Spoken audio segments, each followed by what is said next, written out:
Hi friends, ఎలా ఉన్నారు? బాగున్నారు కదా? నేనైతే చాలా చాలా బాగున్నాను. రెండవ కాండం అయోధ్యాకాండం.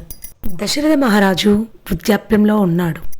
అందుకని దశరథ మహారాజు అంటాడు, ఇప్పుడైనా నా తర్వాత రాజ్యాన్ని చూసేది రాముడే కావాలి.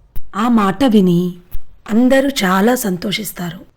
ఈ విషయం తెలిసిన కైకేయి దాసి అయిన మందర అసూయతో కైకేయితో ఇలా చెప్పింది, రాముడు రాజయ్యేలా చూస్తే నీ కుమారుడు భరతుడు దాసుడవుతాడు అని.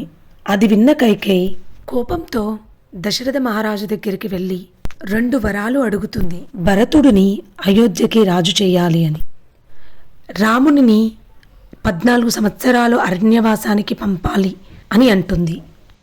అది విన్న దశరథుని హృదయం పగిలిపోతుంది. దశరథుడు కైకేయిని వేడుకుంటాడు, రాముని తొలగించకుండా భరతుడిని రాజుగానే చేస్తాను అని. కానీ కైకేయి అంగీకరించదు.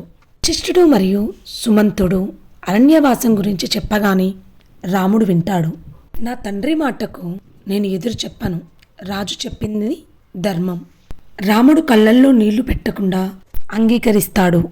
రిమైనింగ్ స్టోరీ నెక్స్ట్ వీడియోలో చూద్దాం. Please subscribe my channel. Thank you friends.